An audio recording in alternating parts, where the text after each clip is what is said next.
Hi, welcome to the Sifu Mimi Chan Show. Thanks for joining the conversation.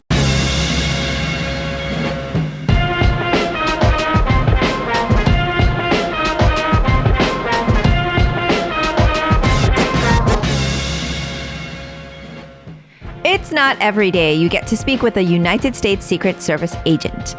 Albert Tam recently retired from his 25-year law enforcement career as the Supervisory Special Agent for the Secret Service's Office of Intergovernmental and Legislative Affairs.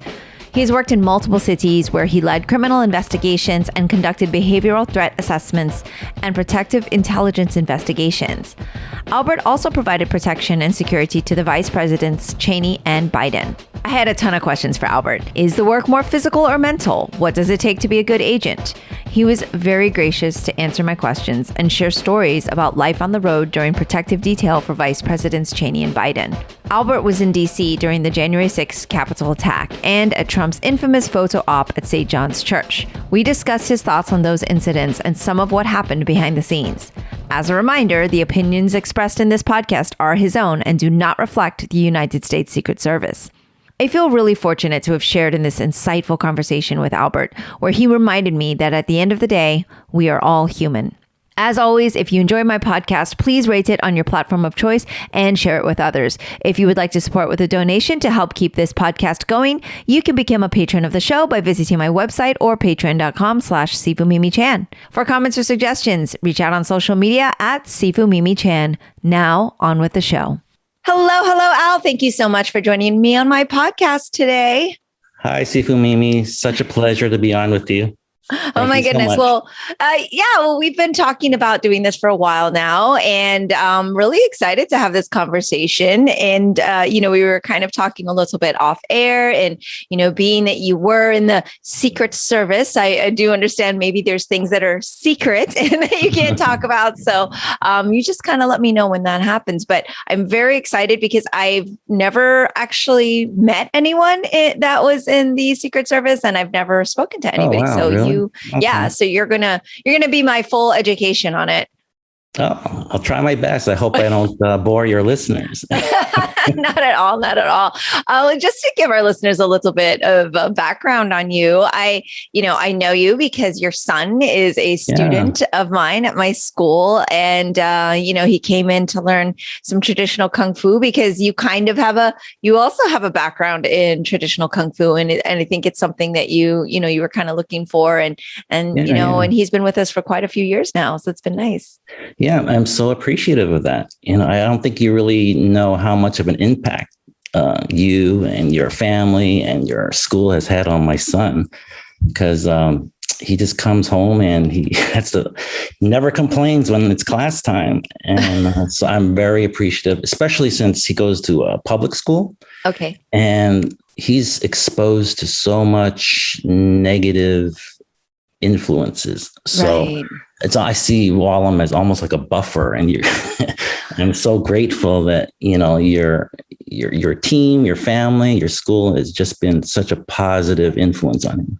Oh, well, thank you so much for that. And I'd love to hear a little bit about your martial background before we get into the Secret Service stuff. Because I think it's, I always think it's wonderful when, parents kind of have more of an idea of what traditional Kung Fu is. And I know that you studied as well. I believe, was it in New York or? Yeah, it was in New York. Although I can't consider myself a martial artist like yourself.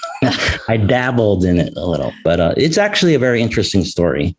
Started off, my dad actually had a friend who did White Crane in New York. And so I dabbled in that very briefly and didn't really like it. But here's the interesting story of how I got into my second style. So I was working security at the Metropolitan Museum in New York, working my way through college.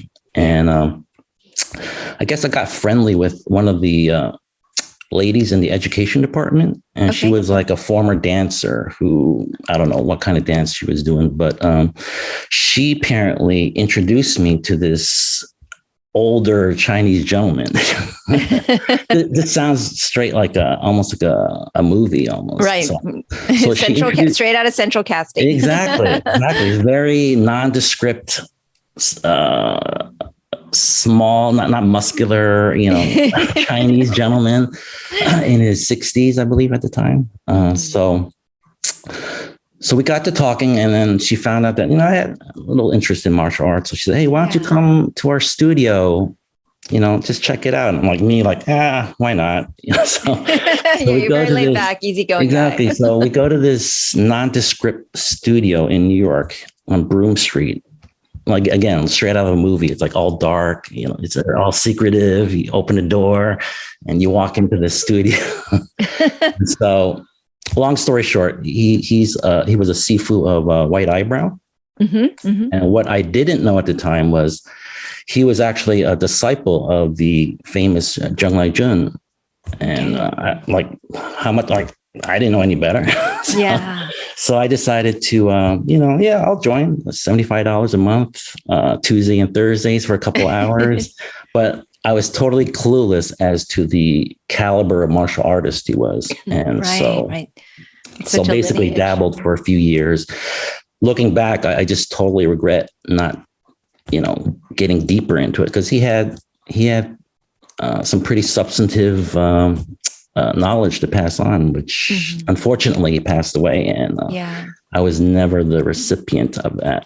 Oh, well, your life certainly took you in other directions. But, as of course, a Kung Fu Sifu and a martial arts practitioner, it's kind of like, I always find, though, that anybody who has had, a brush with it or has studied, there's so many principles that kind of stay with you and you take it with you. And that's the goal, of course, when I teach, it's that, those philosophies and something in there sticks. And I'm sure that somewhere in there that martial training and that background definitely helped you with a lot of the work that you were going to continue on to do. And so I read your very, very cool bio. And by the way, for our listeners, make sure you go to our blog site to check out these very official photos of Al on the job. It's like that's to me straight out of a movie. I loved them, by the way. I have to tell you, you look official on the job.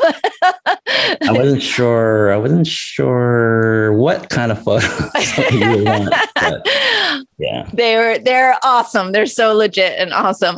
But you started off in law enforcement as a probation officer, and clearly you were working security. Like you said, you always kind of had a draw to that line of work. So, I mean, what was it about that kind of interested you? And, how did you kind of get started?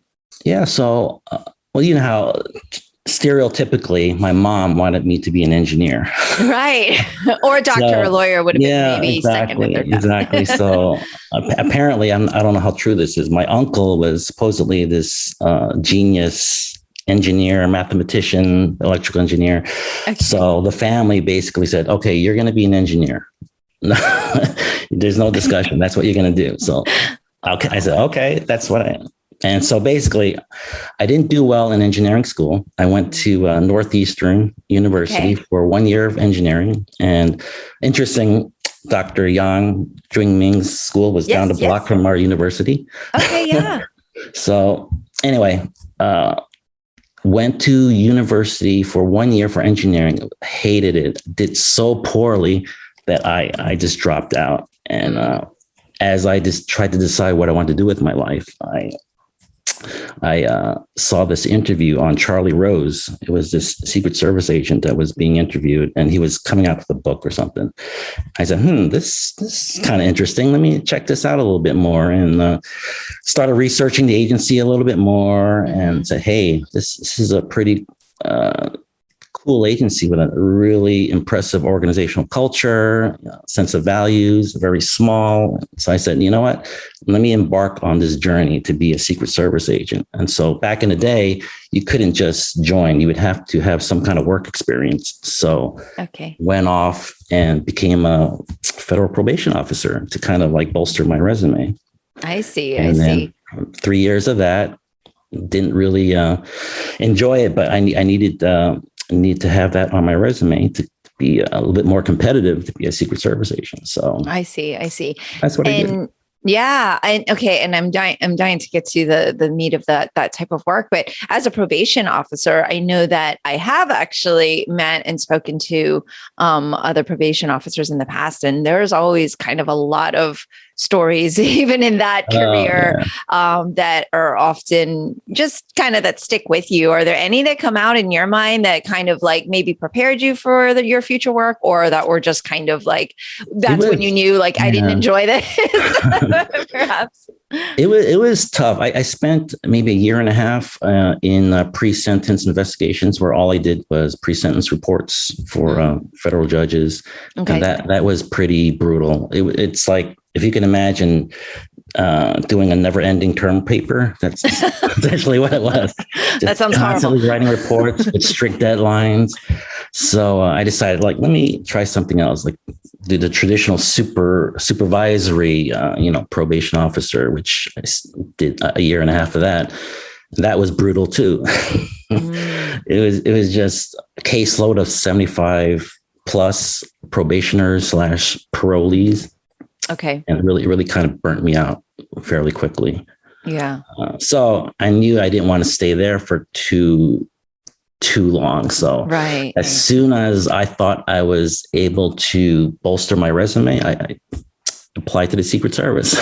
Okay. So tell me what that application process is like. Oh, at least during my time, it was a very long process. We had tons and tons of applications to fill out. You had to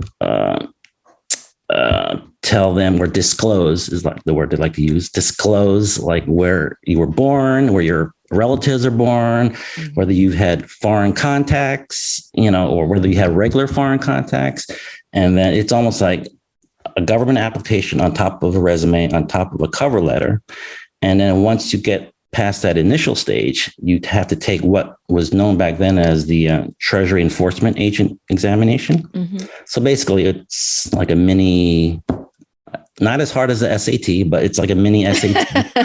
They throw math at you and do word problems and stuff like that. Really? Then, okay. Yeah. And then once you get a qualifying score with that, you get invited for an initial interview where a supervisory agent just has like what we're doing now, like a 5-10 minute conversation, just to see if you would make a good fit for the agency. And then if you pass that hurdle, then you go on to what's called the panel interview, where you have a supervisory agent and 2 senior agents just, sit before you, and they start firing questions away at you, hypotheticals, and what would you do in this situation, or what would you do here, what you would do. Just I don't want to say they were playing with me, but they were just tossing questions out that were Can you give me an example of one of the type of questions that they ask? Because I mean, in the prelim, they just kind of check your personality, or they standard interview business questions. But on this panel, it sounds a little bit more in depth. Yeah, I mean, it depended on, well, now it's much more formalized. They have actually set questions where they would ask, but back then it was a lot less stringent. Depends who you got. Yeah, exactly. I was like praying I didn't get like a really hard ass. Yeah, of course.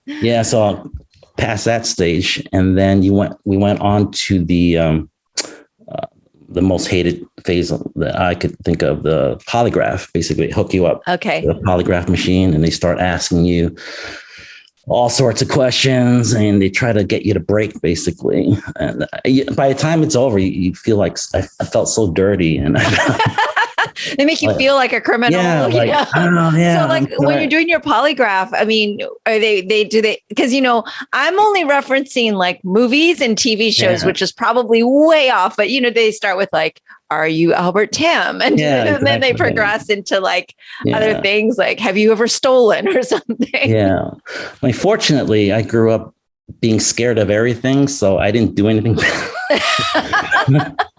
I mean, they had no skeletons or criminal path. Yeah. They were really grilling me on the drug portion, because they couldn't believe that I never tried marijuana.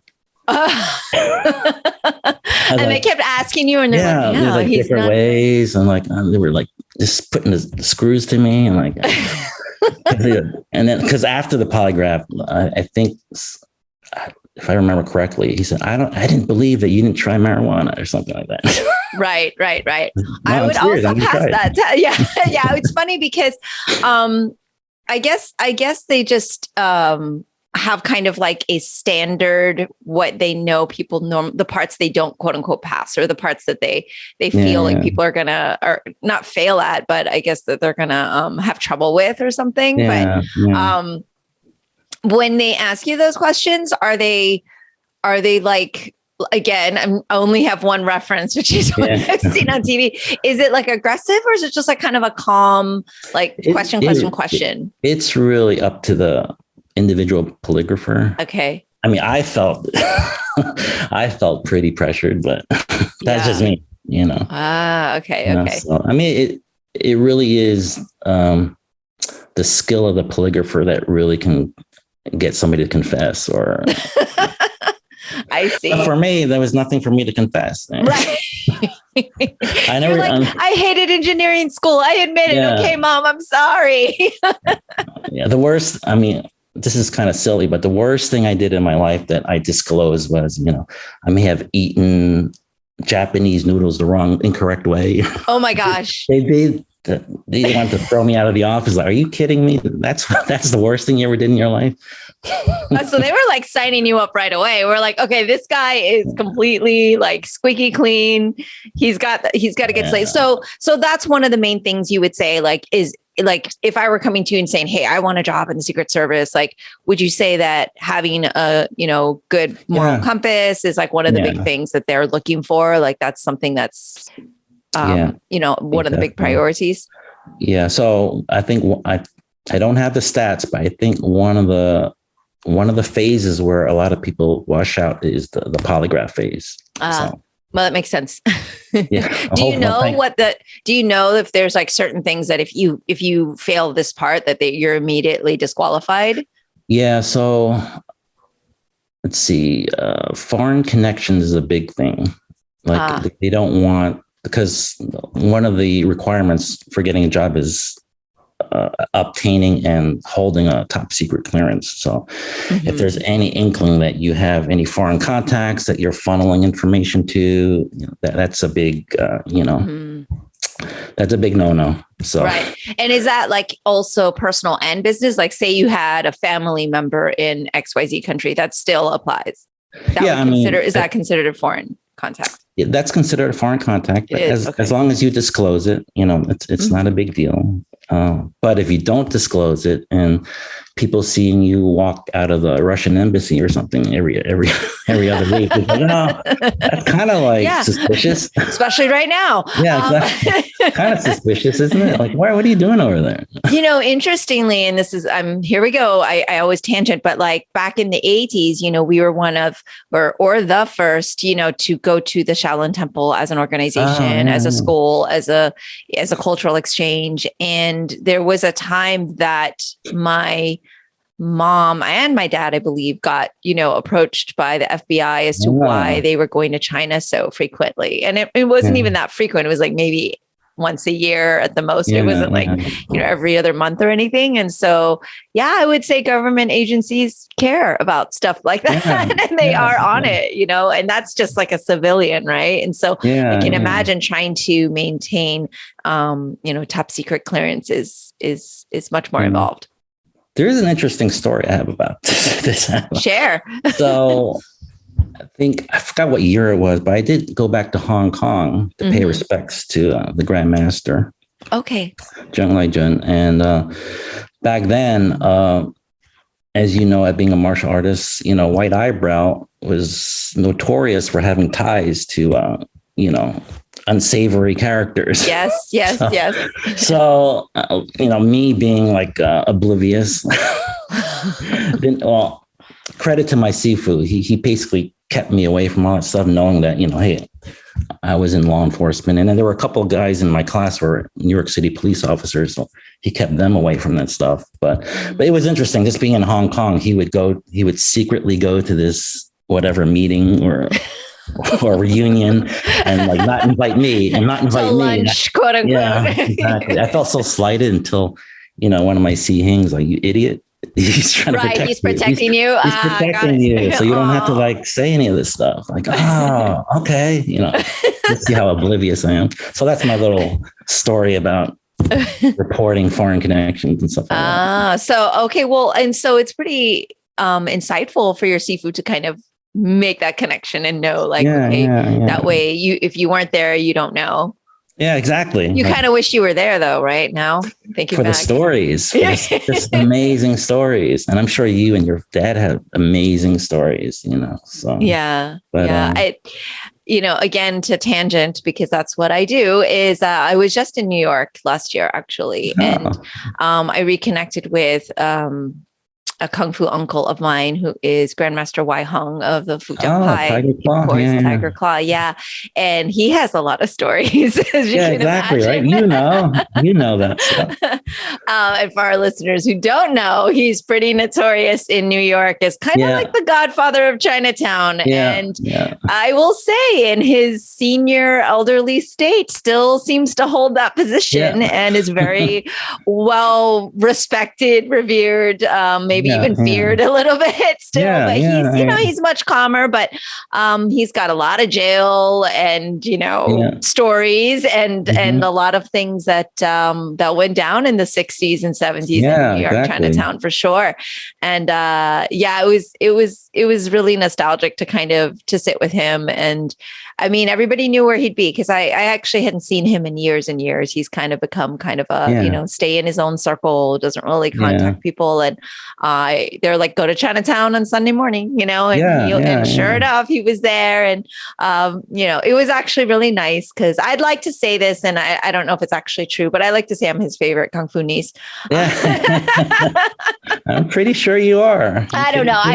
I will say one of the guys that was hanging out, that's one of his, follows him and goes around with Chinatown with him. He's like, he's never gone to dim sum in years. He doesn't know anybody, and he took you. So that's a pretty big deal. Exactly. I don't know if it's me. I think it's more out of respect for my father and the relationship they had. I mean, they had a huge background, but it is really cool to get the old kung fu master stories the gang wars and the fights and like the meet me on the basketball court at this park at 2 a.m. kind of thing. Like, yes. Yeah. So unfortunately we don't have any of those from your side, from the Hong Kong, circuit, but they do exist.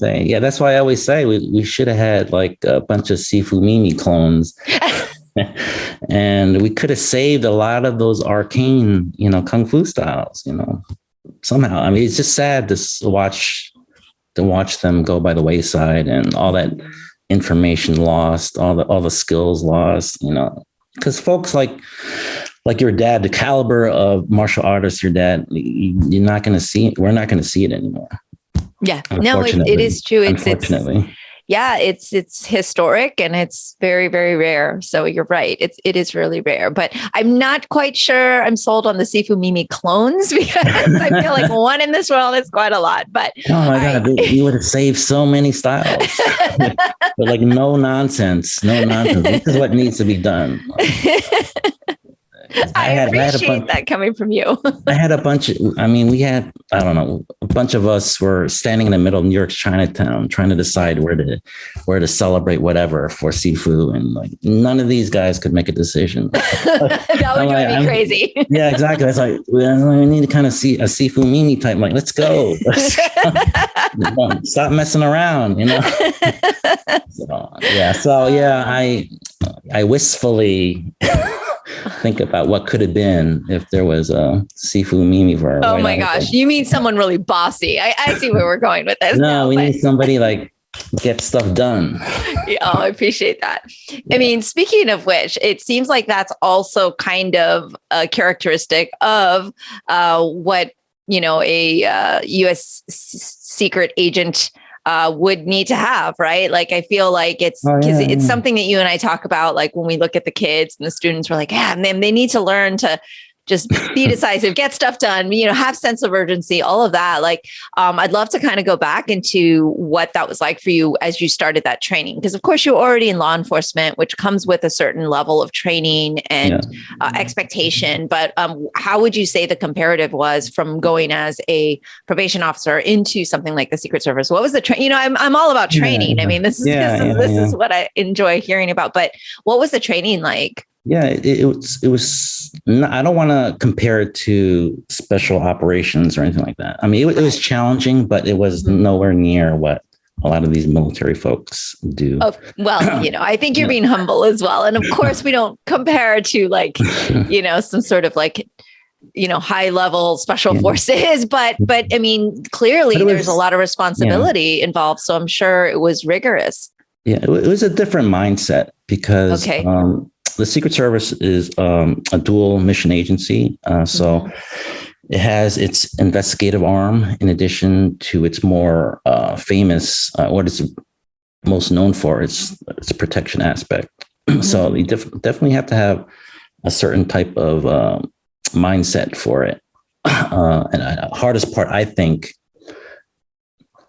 is really knowing when to be assertive and knowing when to dial back, because you really have to know how to deal with people and get people to do what you want them to do. And you can't just forcefully 100% of the time do that, especially when you need them and they have all the assets and the logistics that you need. So you have to walk that fine line. So in that respect, I'm not sure if I'm answering your question about how difficult the training was, but you have like the best agents are the ones who know how to kind of manage that. I don't know how you would describe it. You go from being extremely assertive and aggressive and you dial it back down to, being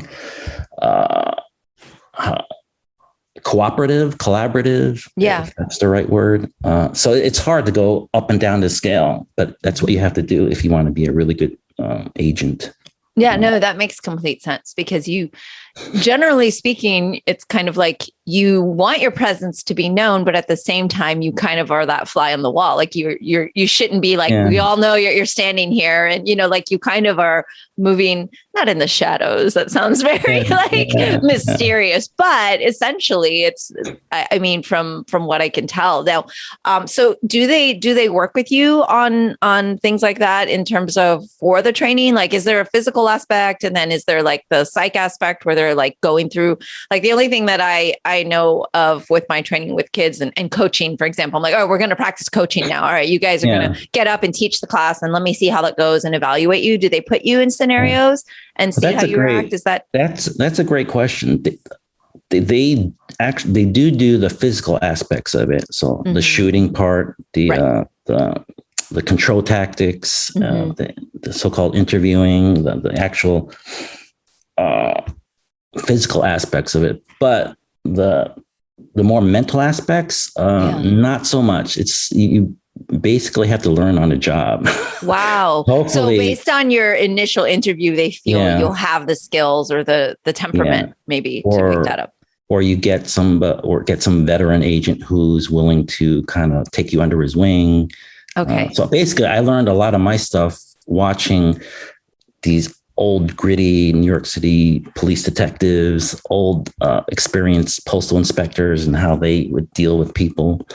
And you just kind of put that in your little toolbox, like as you progress through your career. And that's how I learned. And but actually at the academy, I can't say they actually spent a lot of time. Interesting. Saying, hey, we're going to teach you how to like deal with people, Right. And you would think, being that that's one of the most important and challenging aspects of the job, that would be kind of this is where, I would come in and be like, here's what I think you all need to be doing. Bossy, I mean, they did do what you said, to put you in scenarios. Okay. What they call attack on principles. So it's more like a physical aspect. Like, okay, we're going to hire a bunch of role players, and then we're going to put like a would-be assassin in the crowd, and you're just going to have to like spot him, or if you him or her, or if you don't spot him or her, you're going to have to react to what he or she does. Right. So in that respect, they'll put us through scenarios, which tests our physical abilities. But I always thought the mental aspect of it was something that they really didn't address as well as they should have or could have. Right. No, I mean, that's what I'm hearing, because I'm like, I am a huge contingency type of person. I'm like, all right, what's the worst possible thing that can happen? Let's like make sure we've gone through every scenario, and to overkill, as you know, I'm a little bit OCD, but it does sound like that would be a challenge, especially because you're dealing with so many different people internationally, and just there's so much to learn about that it would be kind of an emphasis point. Did you ever see that go wrongly because basically there wasn't enough emphasis on that type of training? Like, were you in a scenario where it's like one agent or yourself even like, oh, I didn't handle this the way I could have? And So I think during the I want to say during the campaign season where Donald Trump was doing a lot of stops in Orlando, Florida, I had already developed a relationship with a bunch of people up in the Sanford area where he was doing a lot of his rallies. And for some reason, I was on another assignment, and a temp agent from out of district had to come in to do something. And basically his social skills, I guess, were left a lot to be desired. And he just destroyed all the relationships I had made because of the way he was, how he presented himself, how he came up with the security plan, and how he interacted with all the various entities that needed to be, put on board. So, I mean, in that respect, it's sad, you just watch all of the relationships that you made just go down the tube. And then you have to, because I was at one point assigned to the Orlando field office, I had to basically fix things that this person, destroyed. Yeah.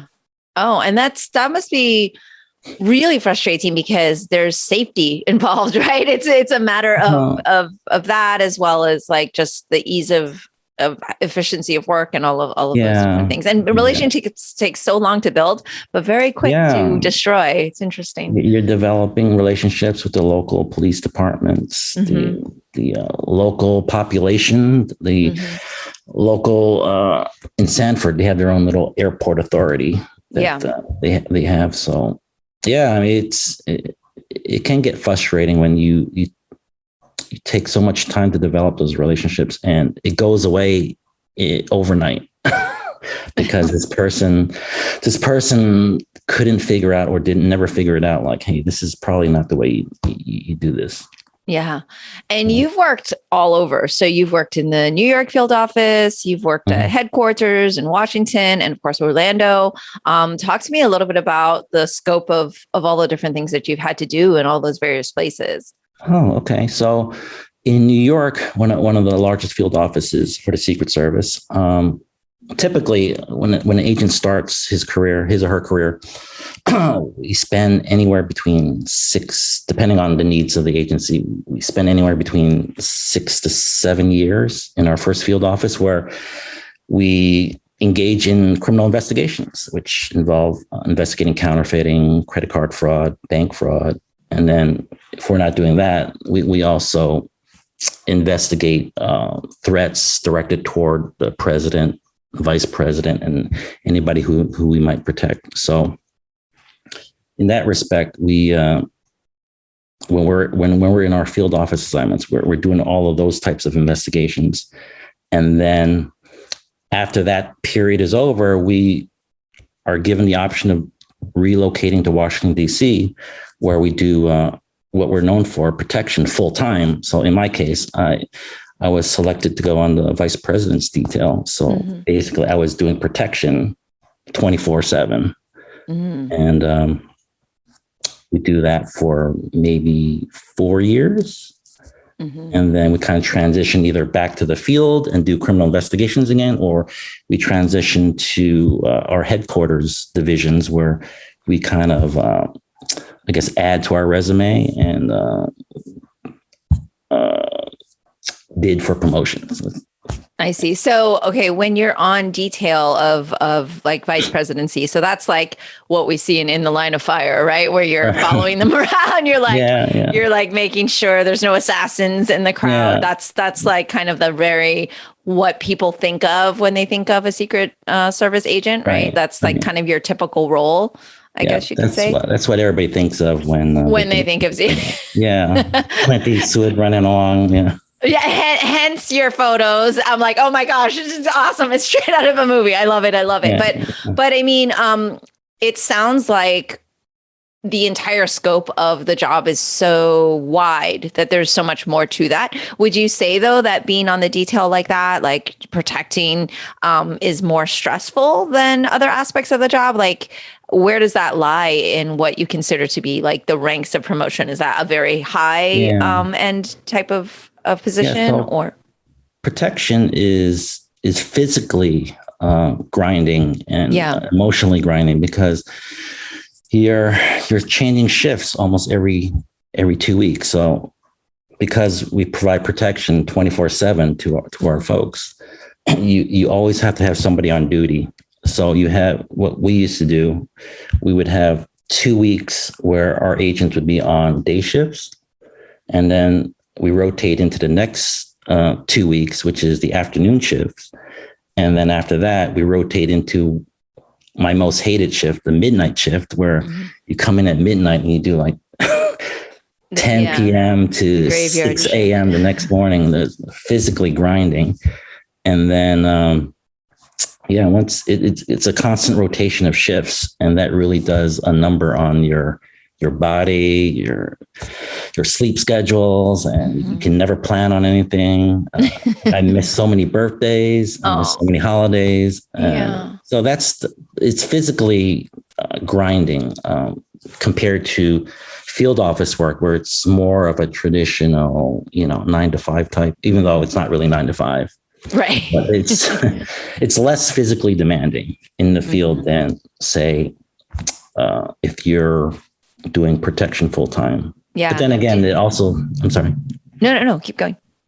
And that also depends on the person you're protecting. So if you have somebody who likes to travel a lot, okay, then you're always tired. Versus if you have somebody who doesn't like to travel, then you're basically like always kind of, you're always chilling somewhere. So that's for example, So for example, Melania Trump was notorious for not wanting to travel at all. So the agents on her detail would really not be doing much. They're like hanging out. Yeah. So she would always be, inside, doing her thing, doing whatever she's doing, Right. Which as a Secret Service, it's kind of a nice thing, I guess you could say, because it's the threat level's lower because you're not out in crowds, you're not out in the public as much. Whereas I know you did Vice Presidents Cheney and Biden, who I'm sure were, from my recollection anyway, there was always events and always things happening. The scope of the job was that they had to be out and about, right? And so that must have been pretty intense for you. Yeah, sometimes it was. Sometimes, I mean, Vice President Cheney traveled, but not as much as Vice President Biden. So yeah, it was pretty grueling when Vice President Biden was in office. I see. Let's see. I can't remember how many places I went, but yeah, it was a lot of places. Do you also travel internationally? Yes. Oh. So I did go to South Africa with President Biden. I think Nigeria. And when you go to these places, do you ever get like downtime? Like, oh, I'm going to go take the day to tour, tour things, or is it strictly business? No, actually, there is some downtime. So there it is. Okay. A lot of people enjoy those international trips because they get them on their off shift. They get to either sightsee or whatever. Luckily, if they spend a lot of time in country, if it's one of those in and out type of trips, there's not a whole lot of sightseeing to do unless you want to forego sleep. And which I'm guessing you didn't or don't. No, I really like my sleep. I felt that about you. I really like that you're kind of routine and you enjoy your sleep, but I mean, and also to function well on the job. Yeah, it's kind of necessary. Yeah. I still get criticized. I think we were in Moscow, and I think I slept through most of that trip. I think my friends wanted to go to Red Square or something. I said, nah, I need to go. I need to go to sleep. I love that.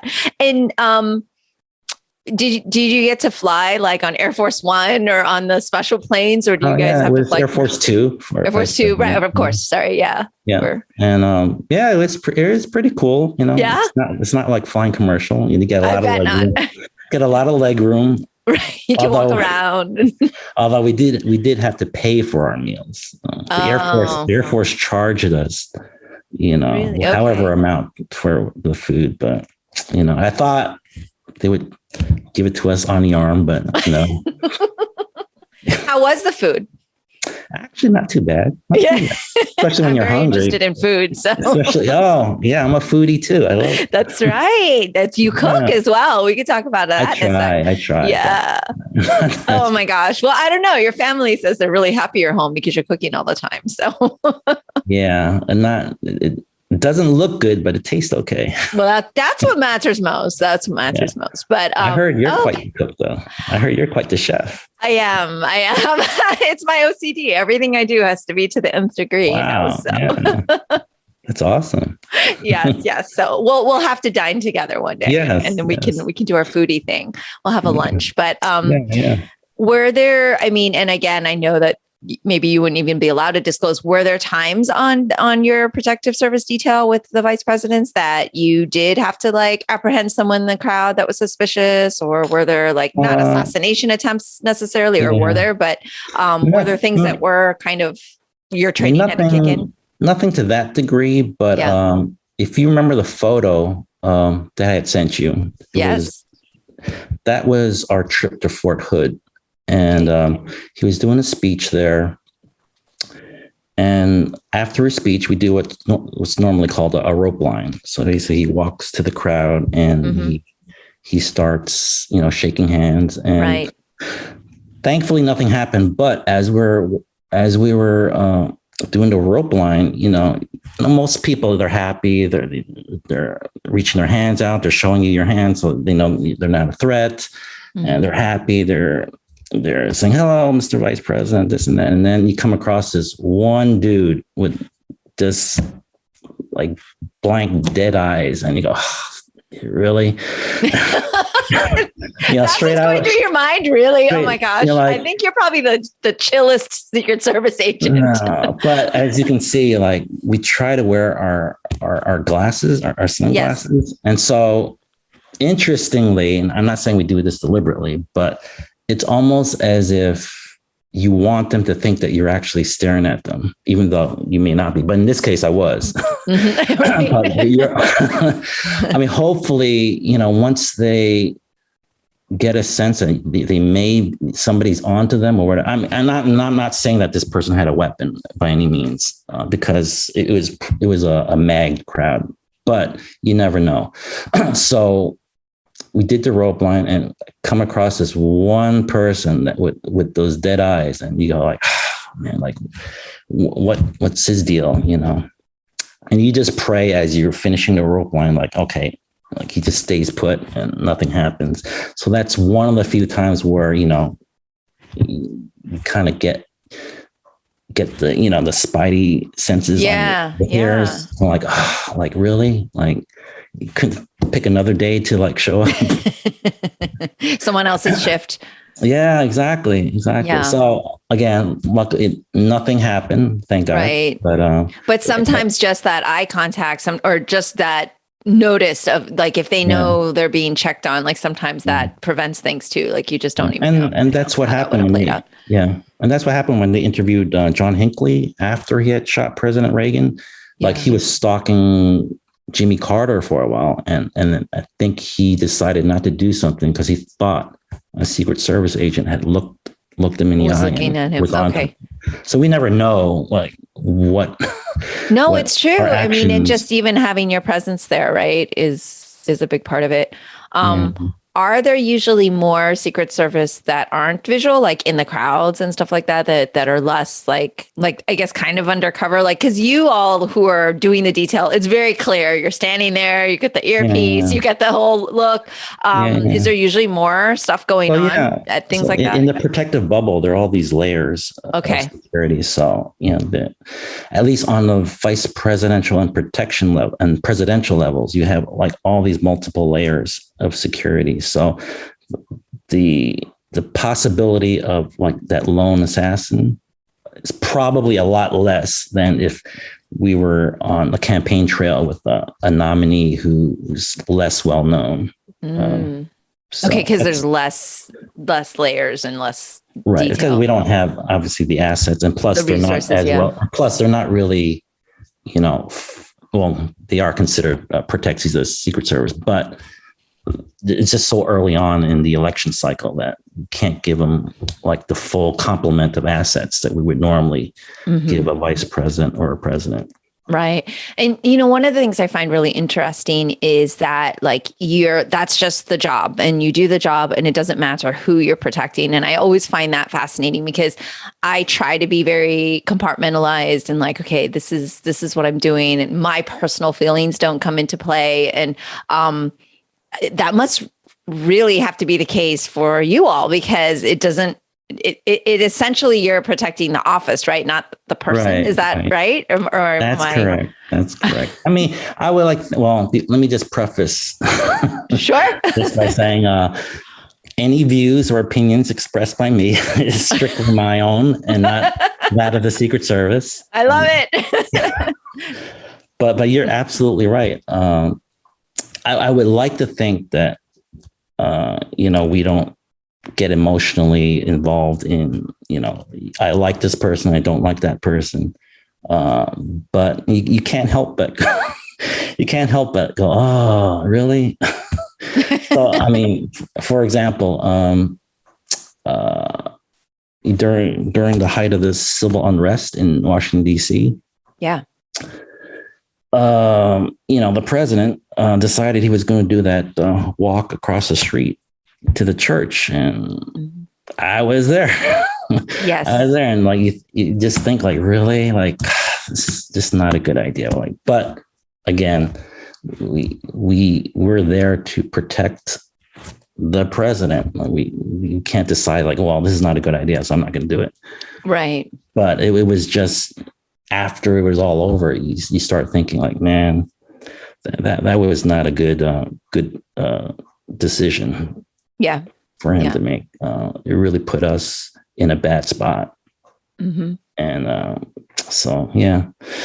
But what people don't realize, I mean, these folks are, well, I'm not talking about President Trump. I'm just saying the protectees in general are, they're human beings, They have they have their up days, their down days.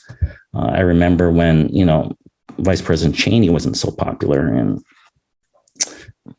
every time we would move him from the vice president's residence to the White House to start his day, you would see as our motorcade was screaming through DC, you would see these people with their infants or their toddlers just giving us the finger, giving him the finger, and for some reason it got under my skin because, like, really, you're behaving like that in front of your child.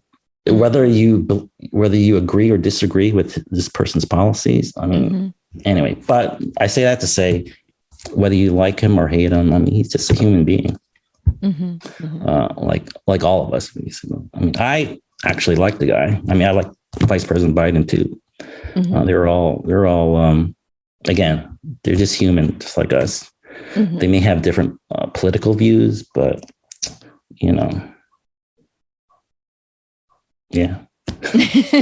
I mean, I feel like that's just something you couldn't actually function in your job if you weren't able to do that. If you weren't able to say, hey, I'm going to go with this as a human, and whether they're voting or, these policies, et cetera, like, it doesn't really matter what you believe or what your tendencies are. Right. Like, and I would have a huge issue with that. Like, I will give you my small window of, recently I'm working on this AAPI history bill. And of course it didn't go through this year, and we're still going to pursue for next year. This is just how it goes. But it's the first time I was in Tallahassee, in the Florida capital. And it was really difficult to have conversations with people that I knew we didn't align with so many other things, knowing that I do have a common goal that I need to get done, and I need these people to be on board with, because they're the House of Representatives and Senators, right? Like, it doesn't get done unless I'm able to make it work. And very difficult, because obviously, listeners, everyone knows I'm very progressive. I have a lot of social justice work that I'm passionate about. And so it's very hard to sit across from someone that is just radically different in their thinking. Right. My trick is like trying to find some kind of commonality. And some people, I will be honest, like the only thing I could find was that we both needed air to function and breathe. Like, it was really coming down to what can I do? But how are you? Is that just your personality? How are you able to do that? So, because literally you are putting your life in danger for someone else, and especially if you don't agree with their values. How does that? I honestly, I don't think we can really think about that in that way. Because if you start thinking like that, then, I think about it. You have to retire. Well, maybe I had to retire. Maybe I'll trip or something if something happened. Like, no. Right. You have to stay focused. Yeah. So, of course. So I would like to think that I was professional enough where, you just kind of put aside those human emotions and just remain apolitical. I hope I was able to do that. Well, I think so. I just, from this conversation, clearly your professionalism is like here, and you're able to do that. But I love that you just said human emotions, right? Because it almost makes it sound like, in a way, you had to be kind of not a robot, but turn a lot of things off in order to function and do the job. Would you say that is a characteristic of a good agent? Yeah, I think you have to really maintain that apoliticalness of what we need to do. Because, I mean, not our current president, but our previous president, you have to kind of, your eyebrows have to go like, I don't know, man.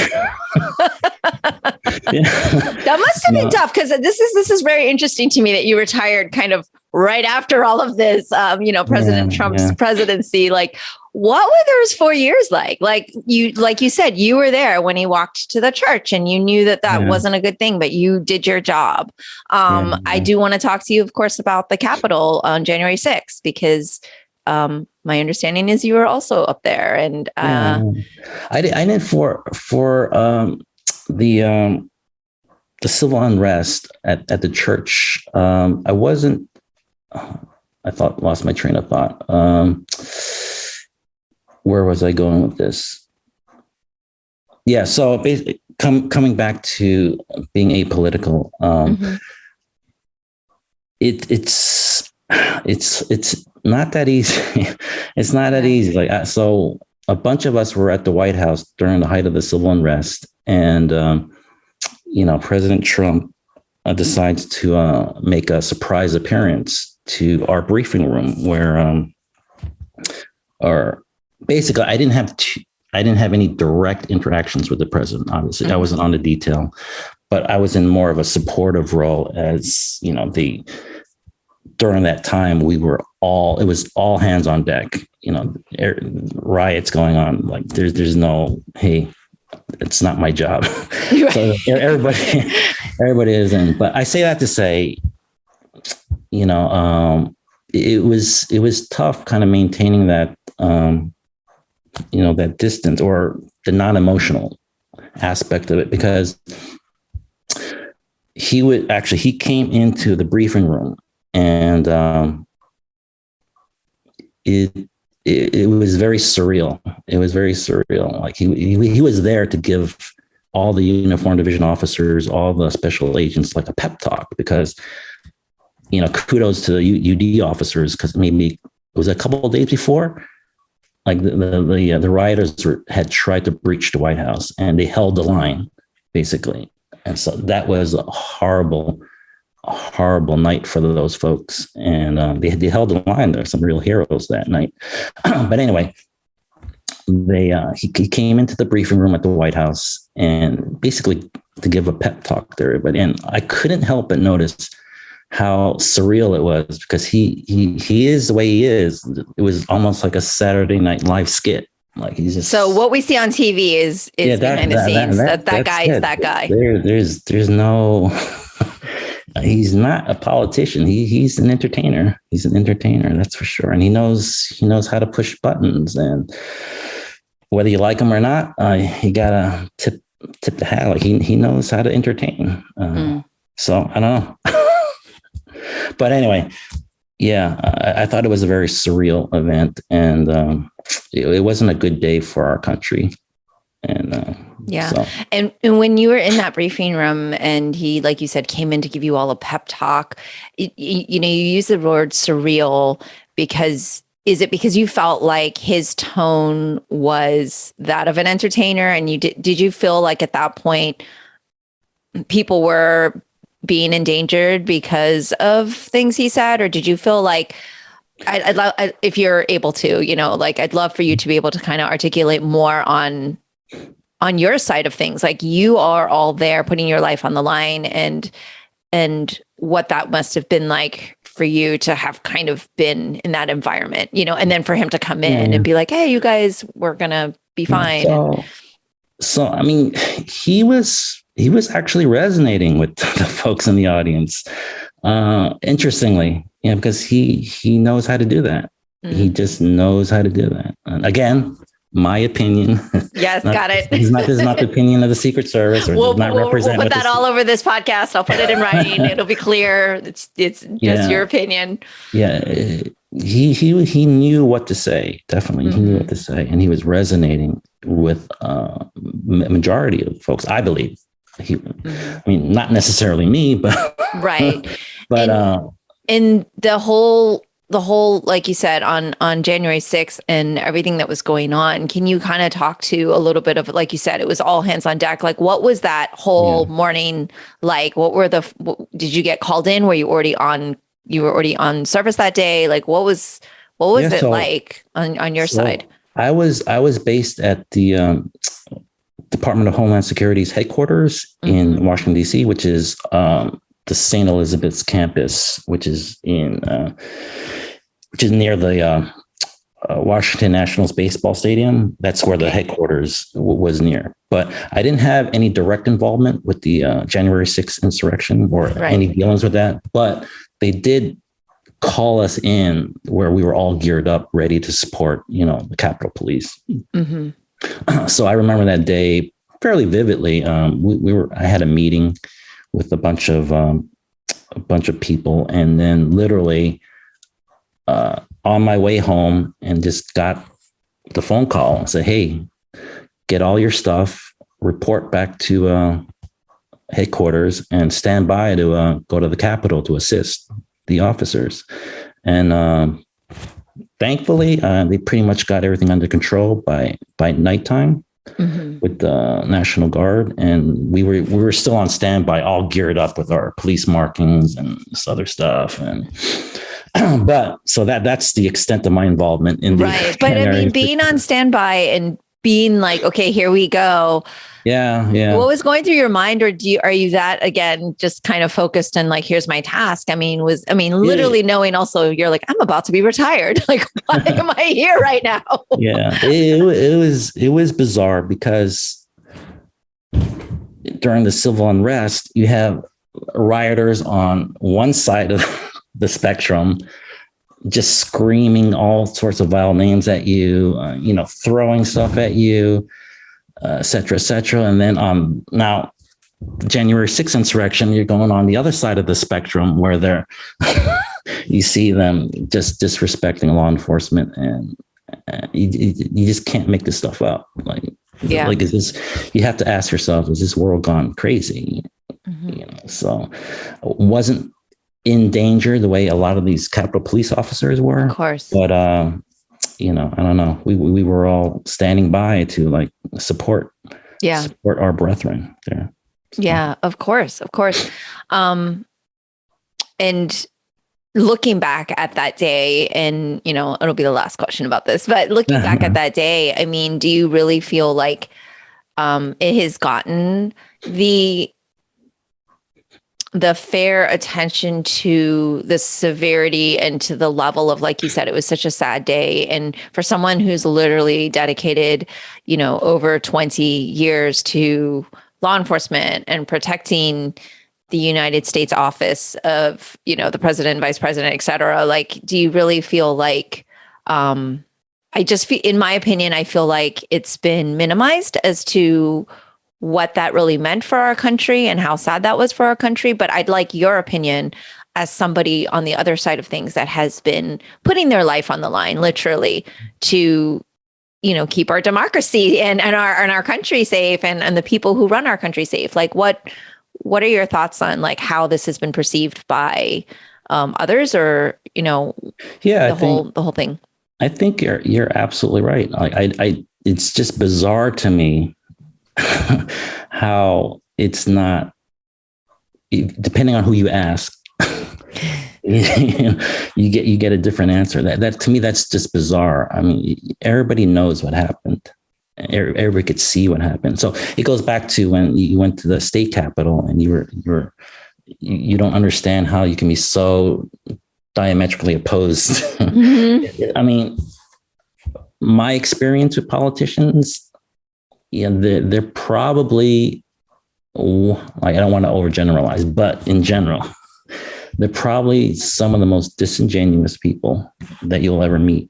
Mm-hmm. Again, my opinion. So if I would venture to say, if there was something in it for one of those folks at the state legislature, they probably would have placed, the AIPI bill or pushed it forward a little bit, but there was nothing in it for him. So this is what I'm thinking. But mm-hmm.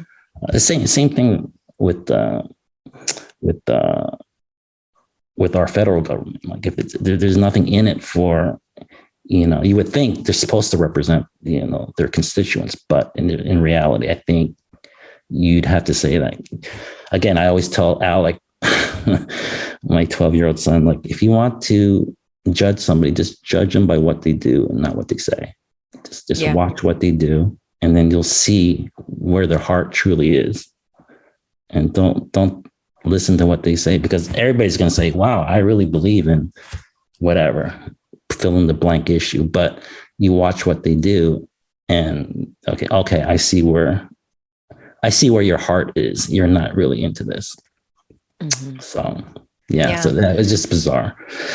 And to this day, it still baffles me how you have an entire contingent of our government just minimize or just don't want to talk about how serious. Yeah, because it could certainly happen again if we don't condemn it and make sure that it's really clear that was not okay and that there should be consequences to those actions. Yeah. It's pretty cool. It's pretty cool that, Liz Cheney was one of those few that stepped out. Because I did my time. You know her, right? I don't know her personally, but I did my time protecting her and her family in DC, Virginia. So she is a very nice lady.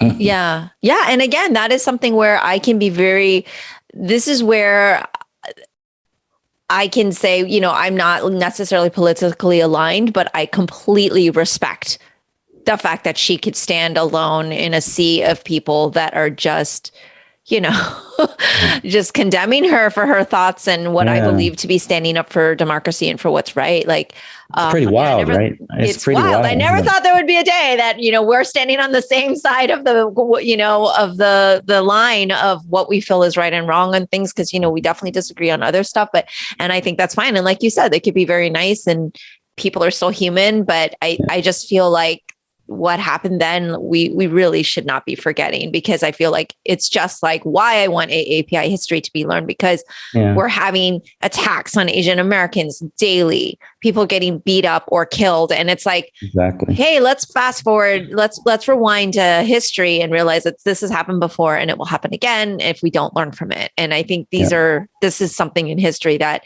if we don't make it historical and something to be learned from, and we try to brush it under the rug, it could be serious issues. So, thank you for sharing all of that. Because you are retired now, congratulations. Thank you so much. It must be like you get to sleep on your own time. You have a good routine now. You're happy and super relaxed. But do you find that, like, you've come around to Chinese New Year with us, and some of the instructors are always teasing, well, there's Mr. Tam. He's probably doing security detail for us, but we just don't know it. And do you find it like, are you just totally unplugged, or are all those is all of that programmed in you for so long that anywhere you are, you're scoping out areas and you're kind of always have like kind of that awareness? That's an interesting question. I never really thought about that. I think maybe on a subconscious level, I may be, because, when you guys are performing, I'm basically looking for somebody on the outer perimeter that may be coming at you. I'm trying to intercept them before they get to you. In that respect. So you are doing our detail. I don't know if I do it consciously, but it's almost like, hey, these, the Wallam family is vulnerable here. So let me just walk over here. I love it. I love it. I love it. So, it is hard to turn it off though, right? Yeah, for the most part. But since I've retired, I focused on really trying to do for Alec, only because the educational system here, it leaves a lot to be desired. Yes, there are a lot of gaps that I'm trying to fill. So a lot of what I'm trying to fill, a lot of my time is spent trying to fill the gaps for Alec's education. Which I'm not even like a professional educator, so I don't know what I'm doing. I'm just trying to fill the gaps. No, I actually think from what you shared today, the advice you're giving him is the education that he needs. I that's a whole nother conversation. My thoughts on the school system and the ability for kids to be able to take tests. That's what they leave school with, but they can't think on their own or answer a question. Exactly. And that's at my school. I'm like, yes, we teach Kung Fu, but I really want these kids to not shrug their shoulders when they're asked a question. I want them to critically think. I want them to have opinions and not be afraid to get the wrong answer. I feel like it's very backwards, but that goes into a whole nother thing. So I'm sure you're doing a fantastic job, because being here and supporting and you're not missing birthdays and all of that. And I know that's been, there's a sacrifice, right? To that type of life. There's a sacrifice to the career that you had. And the fact that, not to harp on my least favorite president in person, but the fact that there is so little thought in putting other people's life in danger, just well, that's their job. I'm like, but they are also humans with families and other people, and that it was given so little consideration. Those are the things that I see, right? Let alone the political side of things, but just things like that. Like you said, it's like, hey, we're all at risk here, and like you said, judging people by their actions and not their words is kind of what's important. Yeah. And again, thank you so much for doing what you do. My son, definitely resonating with my son, and he's going to be better for it. I hope he's already planned his future out based on wanting to be in proximity to, your school, to you. Oh, I appreciate that. That is very, very kind. Okay. Well, so that's great, because if it keeps our personal Secret Service detail around, then, it's a win-win. Well, is there anything else that you wanted to share kind of about that line of work, maybe stereotypes about it, or anything that you think that would be interesting for our listeners to learn before we wrap up? Off the top of my head, I don't know. I don't think so. So. Unless you want to hear another story. Sure. You got another story in there? I don't know. I'm trying to think if it's even a story or more of a. I'll just say it out loud. Go for it. There's nothing secret about it. It's just to show you how human our protectees are, and I'm a first-time parent. So Vice President Biden, he's known to be a family man. Whether you like his policies, don't like his policies, think he's doing a good job, you don't think he's doing a good job. Again, he's human. And I took some of what he did with his, the way he raised his kids and grandkids, and I integrated it into, my son when I'm taking care of my son. So basically this is the gist of it. So for him, his thing was anytime somebody like a child, son, grandson comes to him or wants his attention, you drop what you do and you just pay attention to them. So I adopted that and I integrated it into how I raise Alec, and it's worked out fairly well so far. But it just goes to show you, like, all these protectees that we were involved in, they're humans, and they have their pluses and minuses, and to me, it's not good or bad. It's just they're just human. Same thing with Vice President Cheney, but. Nice. I do appreciate that window into a reminder, because I do think it's important, because I could just be angry all day at certain things. And I think it's much better to just kind of embrace humanity and focus on the positive stuff. So I appreciate that aspect of it. Because I know that I can tend to get very, very frustrated. And that reminder that we are all human and that we all do want the same things in life is to protect our families, to be happy and, to thrive and everything, I think is an important lesson. So, Al, I really appreciate your time today. And maybe you'll come back and share more stories with me. Yeah, this was a lot of fun. And I'm sure I didn't get to counterfeiting and cybercrime. So, I don't know how exciting that is, but you're like, not so much. wasn't my forte in the service. All good. Well, thank you so much. It was a pleasure to talk to you, and hopefully we'll talk again soon. It was a pleasure. Thank you so much for having me. That's all for today's episode. Thanks for listening to the Sifu Mimi Chan Show. Please subscribe and rate my podcast on your platform of choice and leave a review. You can become a patron of the show at patreon.com/SifuMimiChan to help keep this podcast going. Follow me and interact on social media at Sifu Mimi Chan on Instagram, Twitter, or Facebook.